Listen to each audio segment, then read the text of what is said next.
अस्सलाम वालेकुम student last time हमने प्रोबेबिलिटी की डेफिनेशन की थी और कुछ एग्जांपल्स की थी। तो आज हम इसकी मजीद कुछ एग्जांपल्स करेंगे। तो ये एग्जांपल है हमारे पास, if two fair dice are thrown what is the probability that a double six.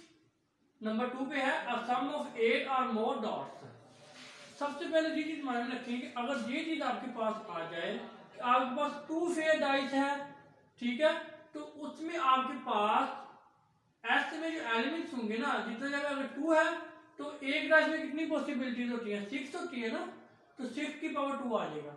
और अगर ये कहा जाए कि ये एक डाइस है, इसको हमने 2 दफा थ्रोन किया है, 2 दफा हमने रोल किया है, तो जितना टाइम होगा उतनी पावर आ जाएगी। ठीक है, चलिए एक में पॉसिबल 6 है और जितने टाइम में इसको होगा उतनी इसकी पावर। यहाँ पे 2 डाइस है, ठीक है, तो यहाँ पे 6 की पावर 2 आ जाएगी। 5 डाइस होता है तो 6 की पावर 5 आ जाती है। अगर ये ऐसे होता है कि एक ही डाइस है, उसको 5 दफा रोल किया है, तब भी 6 की पावर 5 आ जाती है।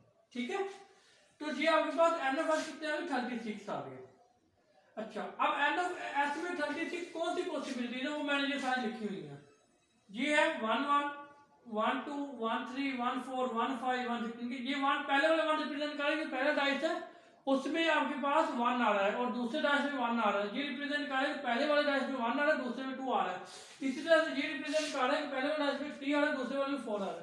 ये सारी पॉसिबिलिटीज मैंने लिख ली। ये 36 बन रही है, आप लोग काउंटिंग कर सकते हो। अच्छा, पहला पार्ट हमने कैलकुलेट करना है डबल सिक्स। डबल सिक्स का मतलब ये है कि पहले वाले डाइस में भी 6 आ जाए और दूसरे वाले डाइस में भी 6 आ जाए।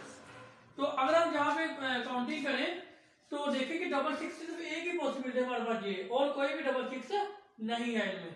तो ए हमने ऐड कर लिया कि 6,6। एन ऑफ ए क्या है 1, देन पी ऑफ ए क्या हो जाएगा N of A over N of S. N of के क्या 1 और एन ऑफ एस क्या है 36 है। यहाँ पे आप इनकी भी काउंटिंग कर सकते हैं। ये 6 है, ये भी 6, ये भी 6, ये भी 6, ये भी 6, ये भी 6। 6 को 6 टाइम में जमा करेंगे तो 36 आ जाएगा। तो ये 1 और 36 एक ही प्रोबेबिलिटी आ गई। अब हम इवेंट बी की बात करते हैं। अब इवेंट बी में उसने कहा है कि जो डॉट्स आ रहे हैं ना 2 डाइस के ऊपर, ठीक है, जब हमने डाइस को रोल किया और उनके जो डॉट्स आ रहे हैं उनका जो सम है वो या तो 8 होना चाहिए या फिर वो 8 से ज्यादा होना चाहिए। यहाँ पे देखें, ये जो मैंने लाइन लगाई है, इसके इस साइड वाले जो एलिमेंट्स है उनका सम जो है या तो 8 है या 8 से ज्यादा है, और इस साइड वाले जो एलिमेंट्स है उनके डॉट्स का अगर हम सम ले लें तो वो 8 से कम है। जैसे कि फॉर एग्जांपल 4 प्लस 3 ये 7 आ रहा है, तो ये 8 से ये कम है। अगर हम इस साइड पे देखें तो 6 प्लस 2 8 आ रहा है, 8 आ गया, जिनकी 8 इक्वल आ गया। और अगर 5 प्लस 4 देखें तो 9 आ गया कि 8 से above आ गया। तो जहां पे क्वेश्चन में क्या है कि वो वाले एलिमेंट्स, वो वाले डॉट्स जिनका सम 8 है या फिर 8 से above है, वो इवेंट बी में आ जाएंगे। अच्छा, तो जहां पे हमने लेट कर लिया कि बी इक्वल टू वो वाले एलिमेंट्स है जिनका सम जो है या तो 8 है या फिर 8 से ज्यादा है। अगर आप इनकी काउंटिंग करें तो you can easily count that कि ये आपके पास 15 बन रहे हैं। इनको हमने यहाँ पे लिख रही है, इनकी काउंटिंग कर ले, ये 15 है, ठीक है। देन पी ऑफ बी हमारे पास क्या होगा एन ऑफ बी और n of S. N of B जिनकी इनमें आप मेंबर कैलकुलेट कर ले तो 15 मेंबर है, इनके 15 मेंबर है, और एन ऑफ एस जिनके एस में कितने मेंबर है 36। तो ये आप हमारे पास आ जाएगा 15 ओवर 36। तो ये बी की प्रोबेबिलिटी आ गई है। ठीक है, अब एग्जांपल नंबर 2 है। एग्जांपल नंबर 2 में वो ये कह रहा है कि 6 white balls and 4 black balls which are indistinguishable apart from color are placed in a bag. Find the probability of there being 3 white and 3 black balls.